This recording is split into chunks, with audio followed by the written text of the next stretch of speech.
Episode 1. The first bite that broke my sleep. I thought I had a sleep problem. I was sure of it. The tossing and turning, the 2 a.m. wake-ups with my mind racing like a movie on fast forward, the heaviness behind my eyes that never fully left even after 8 hours in bed. I tried melatonin, magnesium, white noise, blackout curtains. I even bought a weighted blanket that made me feel like a burrito of desperation. Still, no rest. So I did what most of us do. I blamed the usual suspects: stress, phone addiction, maybe age. I kept searching for sleep hacks on YouTube, listening to 10-hour rainstorm loops, and praying that one day my body would remember how to shut down. But here's what no one told me. The problem didn't start at bedtime. It started at breakfast. That sounds ridiculous, right? What does eggs or toast or whatever you ate this morning have to do with waking up in a cold sweat at 3 a.m.? I used to think the same, until one day, I sat down and traced it all back. Not from the moment I closed my eyes, but from the moment I opened them. And what I saw shook me. Let me take you back to a Tuesday. It could have been any Tuesday, but this one stuck. I had just started a new job. High stress, long hours, lots of pressure. I woke up groggy, already feeling behind. So I did what I'd been told was healthy. I skipped breakfast, just grabbed a coffee, strong, black, no food. I told myself I'd eat later once I got through my emails. By noon, I was starving. I scarfed down a protein bar and a banana, standing over the sink. Later, I ordered takeout, something salty, creamy, comforting. Then more coffee to power through the afternoon crash. Dinner was whatever was fast, maybe a frozen burrito, maybe cereal. I honestly don't remember, but I do remember the night. I lay in bed, exhausted but wired, my body buzzing like it couldn't turn off, my thoughts zigzagging.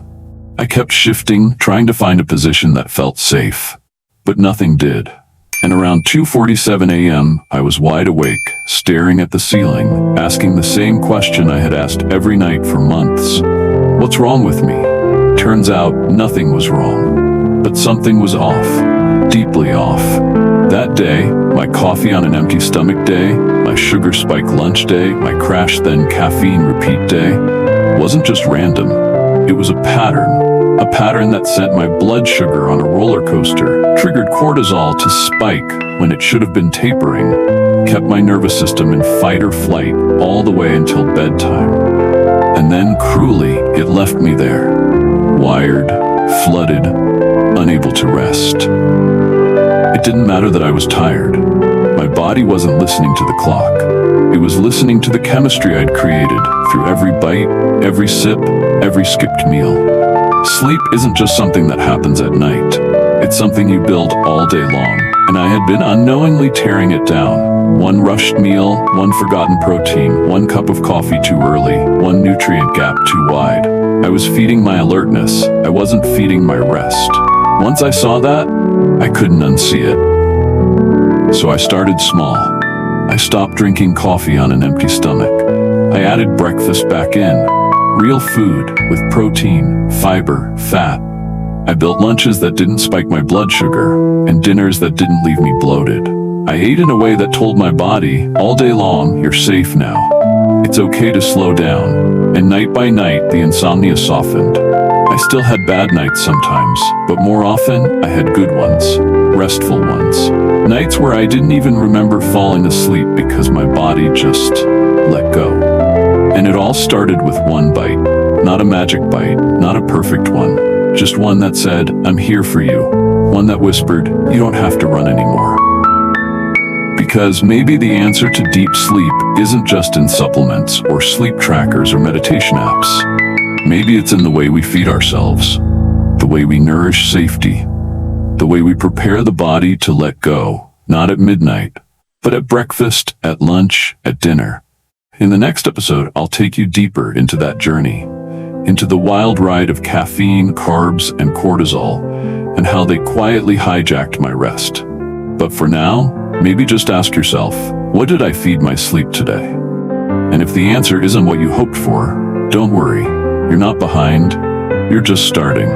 We all are. Episode 2, Caffeine, Carbs, and the Cortisol Crash. I used to think coffee was just a drink, just something warm to hold in the morning, something to help me wake up, get going, feel a little more like myself. I loved the ritual, the sound of the brew, the smell in the kitchen, the first hot sip while the sun was still trying to rise. It made me feel in control, productive, awake. But what I didn't know, what no one told me, is that that one cup of coffee was silently messing with my sleep. Not at night, not hours later, but right there in the morning. Let me explain. See, your body wakes up with a natural hormone rhythm. Cortisol rises to get you moving, focused, alert. It's your body's built-in alarm clock. But if you slam it with caffeine before you've eaten anything, before your blood sugar is stable, before your gut's even awake, you're doubling down on that cortisol spike. You're telling your body, let's run from something now. So you go through your morning wired, not energized, not nourished, just agitated underneath it all. That was me for years. Every morning, I'd roll out of bed, barely wash my face, and pour myself a huge mug of black coffee. No food, no water, just caffeine and cortisol. I thought it made me sharp, efficient, but what it actually made me was shaky, short-fused, and eventually exhausted. Worse, I kept chasing that first hit. When I crashed around 11 a.m., I'd reach for another cup, maybe with a granola bar. Maybe not. I was too busy, too focused, too used to running on empty. But by 2 p.m. I was crashing again, sluggish, heavy-eyed. So you guessed it, more coffee. And then by dinner, I was so drained I'd binge something fast, salty, high-carb. I wasn't feeding hunger, I was feeding a nervous system in chaos. Then night would fall. I'd try to wind down. I'd do all the sleep hygiene things. No screens, soft lights, even a meditation app. But my body wasn't buying it, because it remembered. It remembered how I shocked it awake at 7 a.m., how I didn't feed it real food until noon, how I ran it on stress all day long. Of course I couldn't sleep, my body wasn't tired, it was fried. What I learned, slowly, painfully, but finally, is this. You can't outrun the way you wake up. If your mornings are driven by caffeine and crash cycles, your nights will mirror that. You'll go to bed overstimulated, undernourished, and unsure why your brain won't shut off. You'll wake up groggy and need even more caffeine to start over. It becomes a loop, a trap, and the only way out is to start different. So I tried something new. It wasn't dramatic. I didn't give up coffee. I didn't throw away my French press or start drinking bone broth instead. I simply waited. Just a little. I started drinking a full glass of water first. I ate a real breakfast, something with protein, fat, and fiber. Sometimes it was eggs and avocado toast. Sometimes Greek yogurt with berries and chia seeds. Sometimes leftover lentils and rice from dinner the night before. But always real food. Not a bar.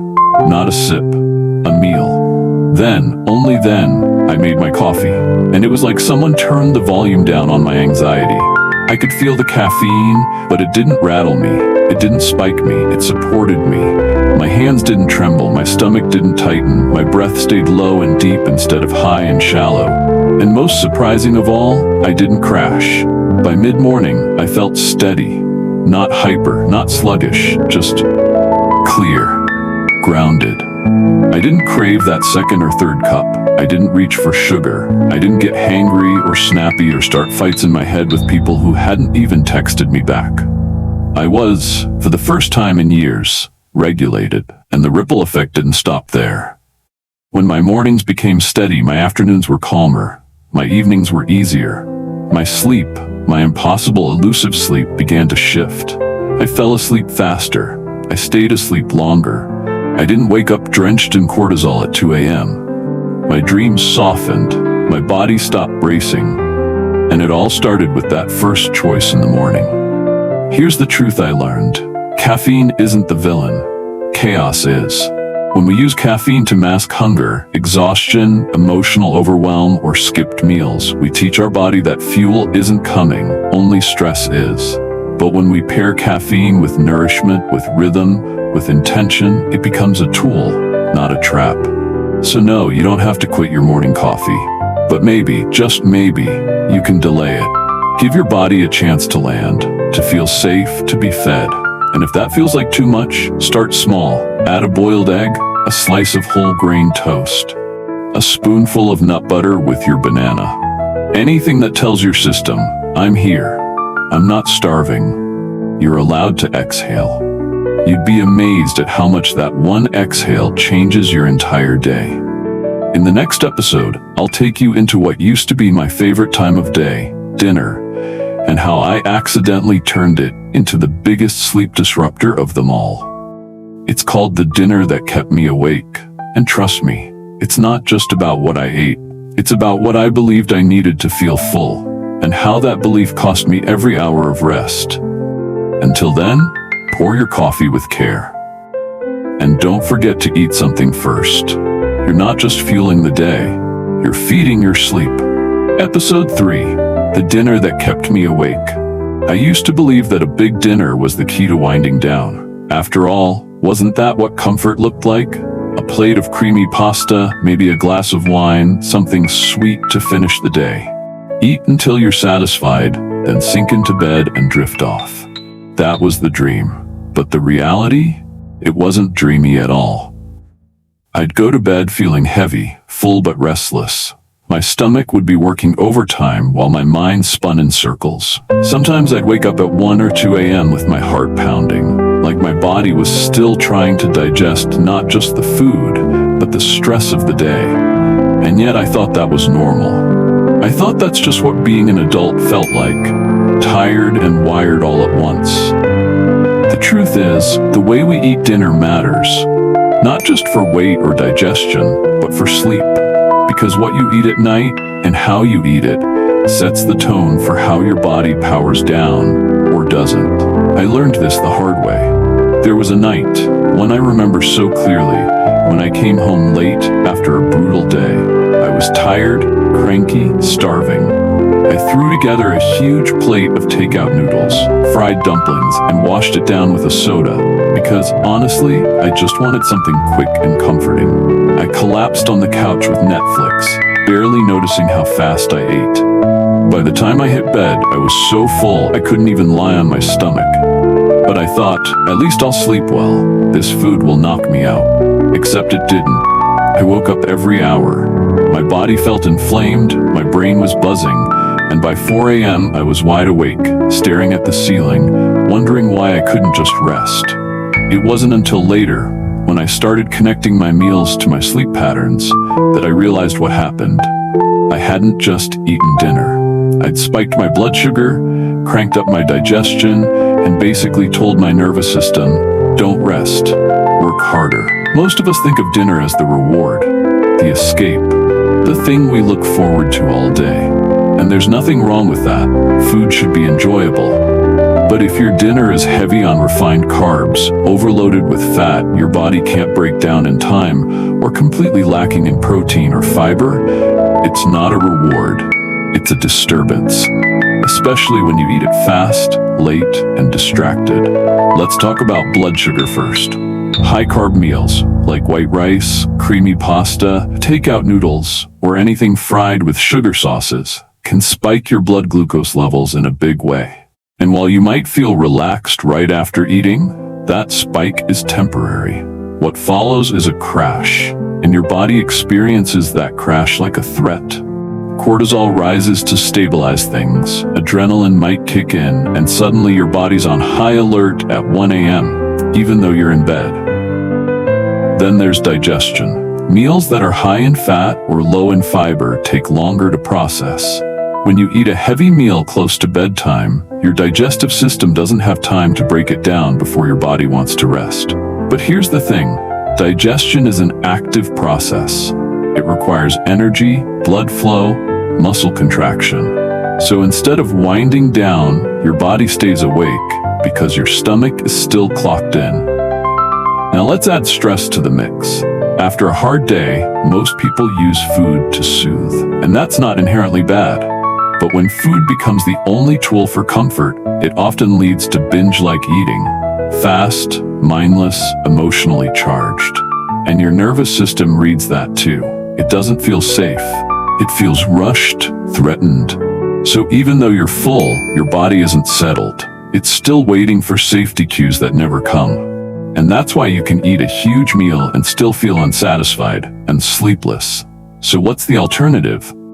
It's not restriction. It's rhythm. I started shifting my dinners gently, not drastically. I added protein first and foremost, something grounding. Salmon, chicken, lentils, tempeh. Then I made sure there was fiber, roasted sweet potatoes, sautéed greens, quinoa. I added healthy fats, but not too much, just enough olive oil or avocado to feel complete. And I tried to eat earlier, not at 9 p.m. in front of a glowing screen, but at 6:30 or 7, with low lights, soft music, maybe even a candle. I turned dinner into a signal, one that said, "It's okay to slow down now," and my body listened. My sleep deepened, my dreams softened. I stopped waking up drenched in heat and cortisol at 3 a.m. I didn't feel stuffed, I felt satisfied. It wasn't a magic meal, it was just mindful. So if your dinners are keeping you awake, don't blame yourself. Don't go on another cleanse or skip meals to make up for it. Just pause. Ask, is this meal helping my body feel safe? Or is it adding more noise to an already overloaded system? You don't need perfect nutrition. You just need intention. In the next episode, I'll tell you about the scariest wake-up I ever had. My heart was pounding, my sheets were soaked, and I thought I was having a panic attack. But it wasn't a nightmare. It was my blood sugar, and it changed everything I knew about nighttime eating. That's episode 4, my blood sugar roller coaster night. Until then, may your dinners feel like closure, not chaos, and may your body finally be allowed to rest.